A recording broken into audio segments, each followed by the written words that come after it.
Gold, trusted gold buyers. మీరు తాకట్టు పెట్టిన బంగారాన్ని విడిపించి ఈ రోజు ఉన్న మార్కెట్ ధరకు కొనబడను.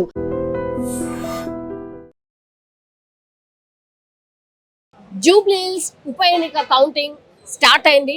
సో ఫస్ట్ మనకు తెలుసు పోస్టల్ బ్యాలెట్స్ రూపంలో ఫస్ట్ అయితే పోస్టల్ బ్యాలెట్స్ అంటే ఆ బ్యాలెట్ రూపంలో ఓట్ ఎవరైతే వేసారో వీళ్ళందరూ కూడా గవర్నమెంట్ ఎంప్లాయీస్ ఉంటారు కాబట్టి 101 ఓట్లు పోలయ్యాయి గవర్నమెంట్ అఫీషియల్స్.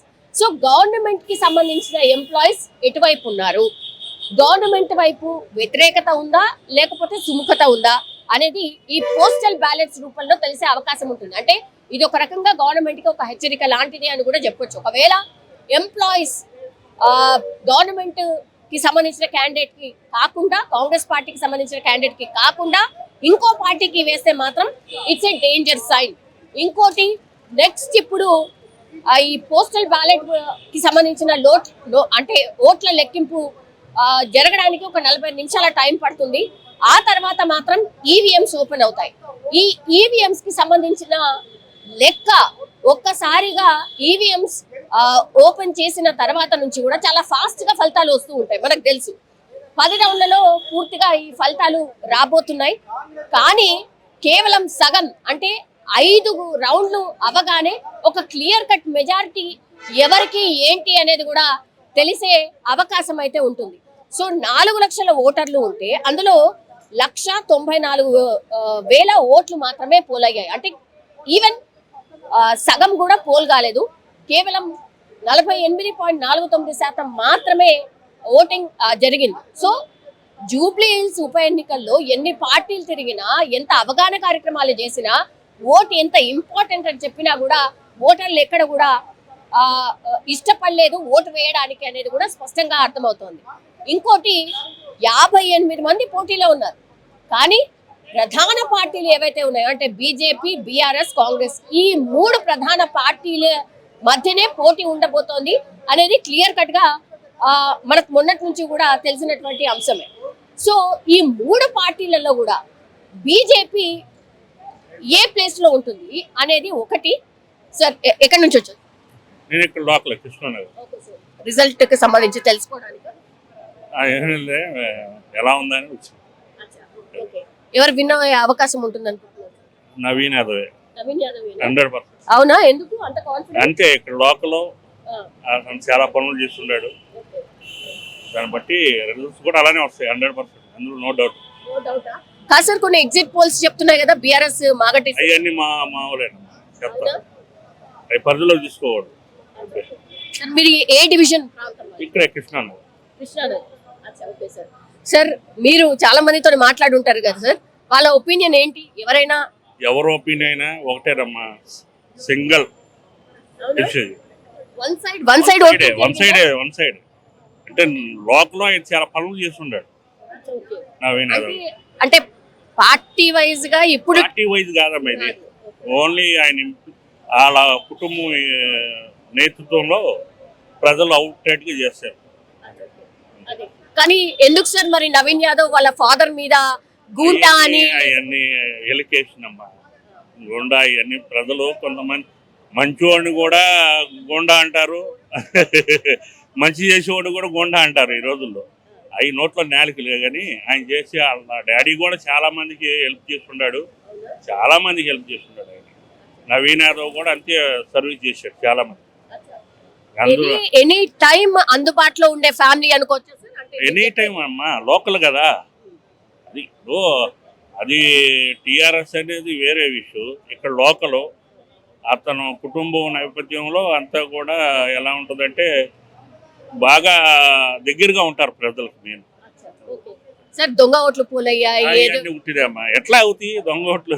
పెద్దబట్ట ఈ రోజుల్లో ఇంతమంది పోలీస్ వ్యవస్థ ఉంది, ఎలక్షన్ కమిషనర్ ఉన్నాడు, వాళ్ళంతా అంత పెద్దగా ఏం లేరుగా అమ్మా. ఐఏఎస్ ఆఫీసులు అంతా తీసుకున్నప్పుడు దొంగ ఓట్లు పడే అవకాశం ఏడుంది సార్? ఎందుకు సార్ 48% పోలింగ్ నమోదైంది ఎందుకు సార్? అవన్నీ ఉంటుందమ్మా, అవన్నీ రాస్తా ఉంటారు కానీ మామూలుగా చూస్తారు. ఇప్పుడు రిజల్ట్స్ వస్తూ ఉంటాయి, చూస్తారు. వన్ సైడెడ్ గా జరిగింది అందులో సమస్య. అంటే వన్ సైడ్ అంటే అభిమానం, అంతే. నవీన్ యాదవ్ అభిమానం. ఇక్కడ పార్టీ అనేది సెకండరీ. వాళ్ళ కుటుంబం నేపథ్యంలో వన్ సైడ్ గానే వేసారు ప్రజలంతా కూడా. ఓకే సార్, బీసీ ఫ్యాక్టర్ ఏమైనా పనిచేస్తుంది? బాగా బీసీ కూడా ఎక్కువ, బీసీ ఎఫెక్ట్ ఎక్కువ జరిగింది. మెయిన్ బీసీ ఎఫెక్ట్ ఆయన లోకల్ రెండు రెండు ఫ్యాక్టర్స్ సార్. కాంగ్రెస్ పార్టీ మీద చాలా వ్యతిరేకత ఉంది, నెగటివిటీ ఉంది, పనులు సరిగ్గా చేయట్లేదు. పొలిటికల్ పార్టీ అయినా వ్యతిరేకం ఉంటుంది, మైనస్ ఉంటుంది, అవన్నీ పరిధిలోకి రావాలి. కాంగ్రెస్ పార్టీ పర్ఫార్మెన్స్ ఎట్లుంది సార్ రాష్ట్రంలో? చాలా బాగుంటుంది, రాబోయే రోజుల్లో కూడా బాగుంటుంది. ఇక లేదమ్మా టీఆర్ఎస్ లేదు. టీఆర్ఎస్ లేదా?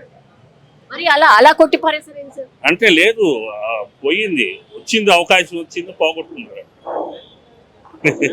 ఒకవేళ కేసీఆర్ గారు ప్రచారంకి వచ్చి ఉంటే ఎలా ఉండేది సార్? కేసీఆర్ వచ్చినా, వాళ్ళ కొడుకు వచ్చి బాగా తిరిగిన, వాళ్ళ బ్యాచ్ వచ్చిన, ఎవరు జరిగినా ఈ నియోజకవర్గంలో లేదు, అవకాశం లేదు. కేసీఆర్ వచ్చినా లేదు, ఆమె పోయిందమ్మా. అది అంటే హైదరాబాద్ లో పూర్తిగా ఓన్లీ బీఆర్ఎస్ ఉండింది కదా సార్, అంటే బీఆర్ఎస్ సీటే కదా? టీఆర్ఎస్ ఉంది. అంతకుముందు కాంగ్రెస్ నేను పొత్తు పెట్టుకొని 10 ఏళ్ళు వెళ్ళాడు, నేను కలుపుతానని చెప్పాడు. తర్వాత ఏమో మాదిగలకే ముఖ్యమంత్రిని, ఎస్సీలు ముఖ్యమంత్రి, ఇవన్నీ ఎఫెక్ట్ చూస్తారు కదా, అవన్నీ చూసే చేస్తారు. నా అభిప్రాయం. అవన్నీ ఆలోచించారా సార్ ఈ ఉప ఎన్నికల్లో? అవన్నీ ఆలోచించి కాదు, అది కూడా ఒక పార్ట్.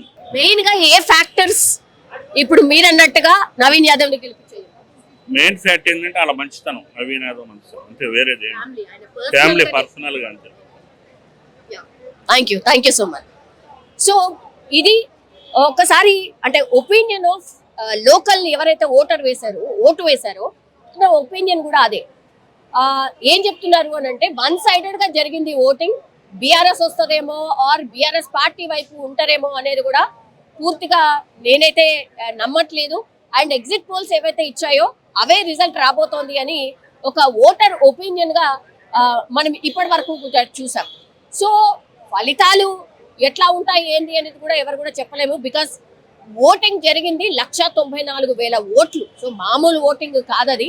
సో అదంతా జరగడానికి పూర్తిగా 1 గంటన్నర నుంచి 2 గంటల టైం లోపలనే మనకు ఒక లీడ్ అయితే దొరికే అవకాశం ఉంది, లీడ్ అయితే వచ్చే అవకాశం ఉంది. సో ఒకవేళ లీడ్ చాలా పెద్ద ఎత్తున ఉంది అనుకోండి, సో వన్ సైడెడ్ గా ఓటింగ్ వేసినట్టుగా లెక్క. లేదు, చాలా టఫ్ గా నడుస్తోంది, కేవలం 2,000 3,000 ఇట్లాంటి డిఫరెన్స్ తో ఉండే మాత్రం రౌండ్ కి ఈ ఫలితాలు ఉత్కంఠ రేపే అవకాశం అయితే ఉంటుంది, మనం చూడొచ్చు. సో అబ్జర్వర్ కి సంబంధించిన వెహికల్ బయటికి వెళ్తోంది. సో గేట్ బయటనే ఎవరైనా సరే ఇక్కడే ఉండాల్సిందే. ఎక్కడ అడుగడుగునా ఎక్కడ చూసినా కూడా మనకు ఓన్లీ ఐదర్ మీడియా కనిపిస్తోంది, లేకపోతే పోలీసులు మాత్రమే మనకు కనిపిస్తున్నారు. సో 3 అంచెల భద్రతని మనం స్పష్టంగా కూడా చూడొచ్చు. ఇది యూసఫ్ గూడకు సంబంధించిన ప్రాంతం. సో మార్నింగ్ అవర్స్ కాబట్టి ఎవరి పనులు వాళ్ళు చేసుకోవడానికి వెళ్తున్నటువంటి పరిస్థితి ఒకవైపు, ఇంకోవైపు ఏమో కౌంటింగ్ కి సంబంధించి ఉత్కంఠ అయితే కొనసాగుతోంది. చాలా మంది ఇక్కడికి వచ్చి ఏంటి రిజల్ట్ ఏం రావచ్చు, రిజల్ట్ ఏం వచ్చే అవకాశం ఉంది అన్న ఉత్కంఠతో చాలా మంది ఎదురు చూస్తున్నటువంటి సిచ్యువేషన్ అయితే కనిపిస్తోంది.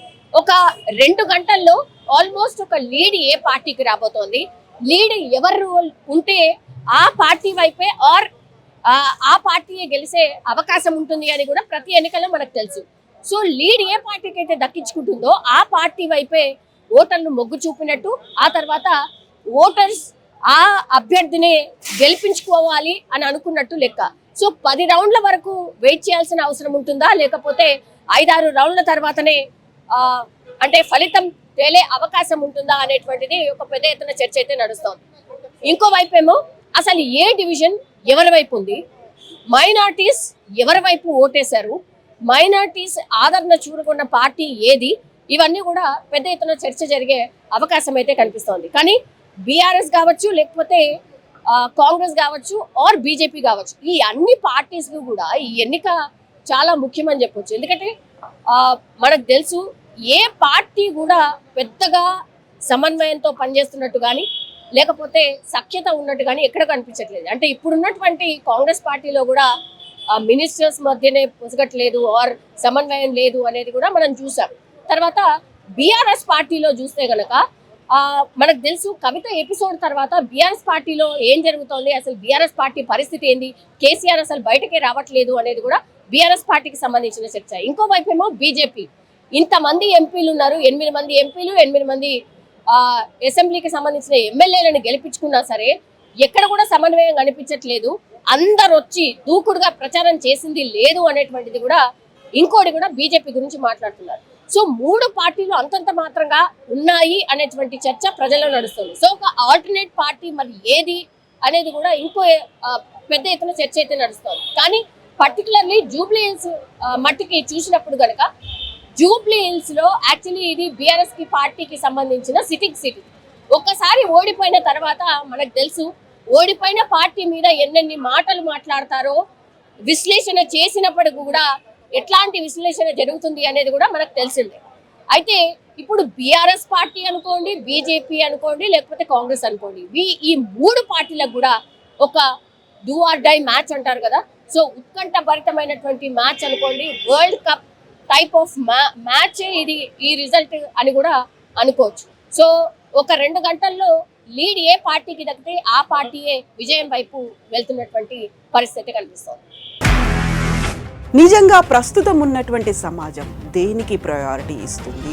ఆర్థిక సంబంధాల చుట్టూ మాత్రమే తిరుగుతోంది. మళ్ళీ ఎన్నికలంగానే చాలా విరక్తి కలుగుతున్నాం. మంచి అనిపిస్తుంది కదా, లేడీస్ కూడా ఛాలెంజింగ్ జాబ్స్ చేసినప్పుడు చాలా బాగుంటది. ట్రాఫిక్ అసిస్టెంట్స్ గా నియమించిన ట్రాన్స్జెండర్స్ అందరితో సాల్యూట్ చేయించుకుంటున్నారు. ఫుడ్ డెలివరీ ఇవ్వటానికి వెళ్ళినటువంటి డెలివరీ బాయ్ అనిల్ పై కళ్ళ ముందు